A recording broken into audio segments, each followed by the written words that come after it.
बिस्मिल्लाहिर्रहमानिर्रहीम। Dear students, अस्सलाम वालेकुम। उम्मीद की जाती है आप सब खैरियत से होंगे। जैसे कि आप जानते हैं कि मेरे पिछले 2 से 3 लेक्चर जो मैंने आपको दिए चैप्टर नंबर 1 पर, और जो आज के लेक्चर है दूसरा लेक्चर है चैप्टर नंबर 3 का, और 2 का भी मैं समझा चुका हूँ और आज 3 का मैं समझा रहा। तो 3 में जो है ना अलजेब्रिक एक्सप्रेशन एंड फार्मूलाज के मुतालिक हम बताएंगे। 2025 से लेकर 2023-22 और उससे आगे जितने भी 10 इयर्स में एमसीक्यूज आए हुए हैं उन सब का खुलासा मैं आपको समझा रहा हूं, ताकि उनमें से कहीं से भी एमसीक्यूज आए, वो जिस तरीके से भी बनाए, आप एमसीक्यूज को हल करने के काबिल होंगे। तो टॉपिक नंबर 2 है आज का, क्लास 9 वालों के लिए कराची बोर्ड, और ये दूसरे बोर्ड वाले बच्चे भी यूज कर सकते हैं क्योंकि तरीके सेम तकरीबन सेम टू सेम होते हैं। लाजमी नहीं है कि कराची बोर्ड वाले, जियाउद्दीन बोर्ड वाले भी इसे यूज कर सकते हैं, फेडरल बोर्ड वाले भी इसे यूज कर सकते हैं। तो चलिए इसकी तरफ चलते हैं। सबसे पहले टाइप्स ऑफ सर्क्स। सर्क्स किसे कहते हैं? सर्क्स रूट के अंदर कोई भी वैल्यू हो उसे हम सर्क्स कहते हैं। सही है, आसान अल्फाज में मोनोमियल सर्क्स में रूट के अंदर कोई भी एक रूट होगा, जैसे √2, √3, √7, यहाँ पर 3 लगा जैसे भी है इंडेक्स में, या इंडेक्स में x है और y जो है ना वो रूट के अंदर है, तो ये सब मोनोमियल। मोनोमियल का मतलब एक सर्ड वाले। बाइनोमियल 2 सर्ड वाले, जैसे √2 प्लस √3 या √x माइनस √y, ये 2 सर्ड है, एक और एक, 2। बीच में माइनस लग गया तो सर्ट अलग हो जाते हैं। यहाँ पर बीच में एक प्लस लगा तो दोनों सर्ट अलग हो गए। फिर है कॉन्जुगेट सर्ट। कॉन्जुगेट सर्ट में क्या होता है कि कोई भी 2 सर्ट लेते हैं। फर्स्ट कर लो √3 प्लस √2, 2 प्लस √3, और इसी तरह का एक और सर्ट लेते हैं √2, लेकिन साइन चेंज कर देते हैं, माइनस √3। तो इसको कहते हैं कॉन्जुगेट सर्ट। मतलब इसका कॉन्जुगेट ये है, साइन चेंज हो जाएगी मुकम्मल तौर पर। ट्राइनोमियल सर्ट का मतलब होता है 3 रूट वाले सर्ट। तो ये एक सर्ट प्लस √3 दूसरा सर्ट, और इसी के साथ एक तीसरा सर्ट लिख देते हैं यहाँ पर y अपनी तरफ से। सही, सिर्फ आपको समझाने के लिए 1 2 3। अब बीच में देखो कितने प्लस है, 2। ये दोनों माइनस भी हो सकते हैं, यहाँ पर भी एक माइनस होगा और यहाँ पर भी एक माइनस होगा। तो मतलब ट्राइनोमियल सर्ट के लिए 2 प्लस होंगे या 2 माइनस होंगे, या 1 प्लस या 1 माइनस होगा। सही है, और 3 सर्ट होंगे। ट्राइनोमियल का मतलब होता है 3 सर्ट्स। यहाँ तक बात समझ में। आगे चलते हैं।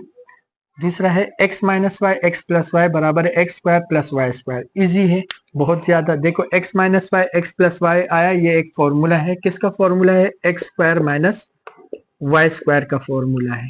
पावर 1 है तो पावर 2 में चली जाएगी, और ये X square plus Y square जो साथ वाला है इसे वैसे ही लिखेंगे। X square plus Y square वाले को वैसे ही लिखेंगे। अब इसको और सिंप्लीफाई करते और मुख्तसर करते हैं, तो ये X square minus Y square और ये X square plus Y square, बीच में माइनस प्लस आई, तो इसको अब और जो है ना सिंप्लीफाई कैसे करेंगे? ये पावर 2 है तो ये पावर 4 हो जाएगी, x की पावर 4, और फिर वही वाला फॉर्मूला माइनस y की पावर 4।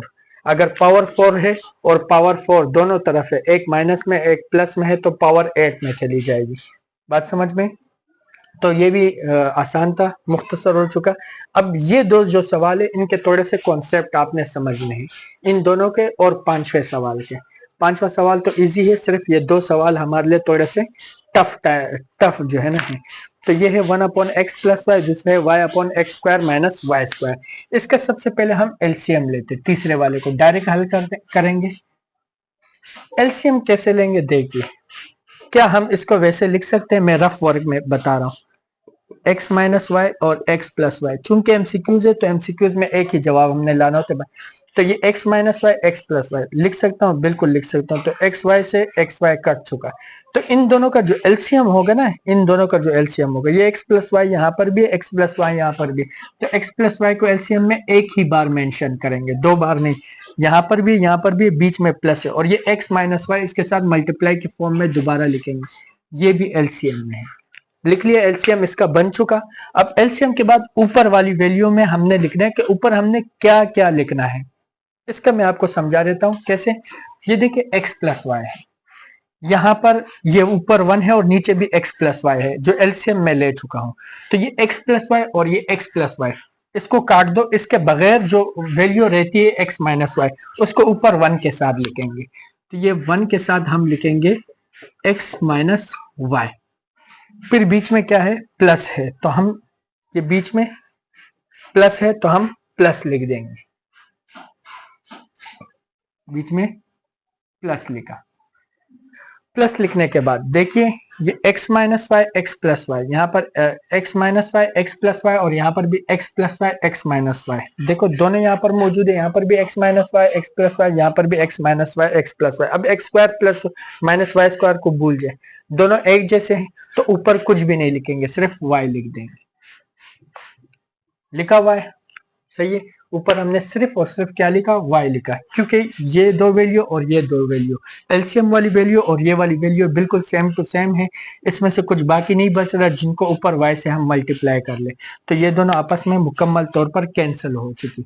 जब ये कैंसिल होंगी, कैंसिल होने का मतलब ये है कि इन दोनों का एलसीएम जो है ना ऊपर हम नहीं लिख सकते, सिर्फ y की वैल्यू अकेले लिख देंगे। तो अब यहाँ पर इसको मुख्तसर करते हैं। मुख्तसर कैसे होगा, ये 1x से जरब होगा तो x, फिर माइनस 1y से जरब होगा y, फिर प्लस y, नीचे लिखेंगे x प्लस y और फिर x माइनस y। तो ये माइनस y से प्लस y कैंसल, बाकी क्या बचता है हमारे पास, ऊपर x और नीचे x plus Y X minus Y. दोबारा फॉर्मूले में लिखते हैं x square minus Y square. ये इसका सिंप्लीफाई और शॉर्ट आंसर आए, मतलब यही इसका जवाब है, इससे आगे ये और हल नहीं हो सकता। आगे पर जाते हैं, ये एमसीक्यूज में फिर ये ऑप्शन दिया होगा। आगे है a divided by a minus B, इसका भी एलसीएम लेंगे तो आपको मजीद और भी ये बात समझ में आ जाएगी। चौथा है, इसको रफ वर्क में हम हल कर रहे हैं, सिर्फ समझने के लिए, आपको कॉन्सेप्ट समझने हैं। a upon a minus B, तो ये बना a upon a minus B, फिर माइनस है b upon a plus B. अब देखिए बिल्कुल सेम टू सेम वही तरीका, क्या तरीका है, यहाँ पर a minus B A plus B, तो ये a माइनस बी और a प्लस बी डिफरेंट है तो इनको एलसीएम में लिखेंगे, a माइनस बी और a प्लस बी। लिखा, बिल्कुल लिखा, सही है। अब देखिए ये a और divided by a minus B, ये इसका इन दोनों का एलसीएम ये आया था, तो ये a माइनस बी और a माइनस बी हमने नहीं लिखना, बल्कि ये a प्लस बी जो बाकी रहा है इसको ऊपर a वाले से मल्टीप्लाई कर देंगे, तो ये a लिखेंगे और इसको मल्टीप्लाई करेंगे a प्लस बी, फिर बीच में क्या है, माइनस है। अब दूसरे वाले पर चलते हैं, इसको हल कर रहे हैं, वो वाला तो हल हो चुका, सही। इसको हल करते हैं, ये कैसे हल होगा, ये यहाँ पर एलसीएम से हल होगा, ये a प्लस बी यहाँ पर भी है, नीचे इसके यहाँ पर भी है और एलसीएम में भी है, तो इसको हम नहीं लिखेंगे, जो मौजूद नहीं है उसको ऊपर b के साथ मल्टीप्लाई करेंगे। तो मौजूद नहीं है a माइनस बी, इसको b के साथ मल्टीप्लाई किया, सही। मल्टीप्लाई करें अब सिंपल तरीके से, a से मल्टीप्लाई होगा तो ये a स्क्वायर, फिर ए बी से होगा प्लस ए बी से होगा तो ए बी, फिर माइनस, फिर ए बी से होगा तो ए बी, और फिर बी बी से होगा, बारी बारी एक से मल्टीप्लाई होंगे तो minus minus plus, B B से मल्टीप्लाई होगा तो बी स्क्वायर डिवाइडेड बाय, अच्छा ये अब जो है ना ए स्क्वायर माइनस बी स्क्वायर दोबारा उसी हालत में लिख लो, क्योंकि एलसीएम का काम हो चुका। जब एलसीएम का काम हो जाए तो फिर उसको दोबारा अपनी पहली वाली हालत में लिख दो। तो ये ए बी और माइनस ए बी आपस में कैंसिल हो जाते हैं, बाकी क्या बचेगा, A square plus B square divided by A square minus B square. इसका ये जवाब आ चुका। आपने इस पर टिक लगाना है, इसमें सिर्फ आपने टिक लगाना है, ये टिक लगा दिया। आपने इनकी प्रैक्टिस करनी है, थोड़ा इनको समझने एलसीएम के तरीके, बार बार दो बार भी अगर आप हल कर ले तो ये इंशाल्लाह आप पक्का समझ जाएंगे। यहाँ तक हल हो चुका। अब हमने एक्सप्रेशन, इक्वेशन, सेंटेंस और इन इक्वेशन में फर्क मालूम करने। इन इक्वेशन को तो रहने दो, ये दरअसल इक्वेशन ही है, सही है। इन इक्वेशन को छोड़ दो, सिर्फ एक्सप्रेशन, इक्वेशन और सेंटेंस हमने देखने के क्या है। सबसे पहले हम एक्सप्रेशन के बारे में पढ़ते हैं। तो एक्सप्रेशन के बारे में क्या कहेंगे? एक्सप्रेशन क्या चीज है? एक्सप्रेशन एक सादा जुमले को कहते हैं, एक सादा सेंटेंस को कहते हैं। जैसे 2x प्लस 3y, सही है, ये एक एक्सप्रेशन है। 2x प्लस 3y, 2x एक टर्म है, 3y दूसरी टर्म है, तो इसको एक्सप्रेशन कहेंगे। दूसरे नंबर पर है इक्वेशन। देखो इक्वेशन और एक्सप्रेशन में क्या फर्क है? जैसे हमने लिखा 2x प्लस 3y लिखा, इक्वेशन में हम बराबर लिखकर आगे जीरो लगा देंगे, बराबर इज इक्वल टू जीरो, तो ये अब इक्वेशन बन गई। क्या बनी?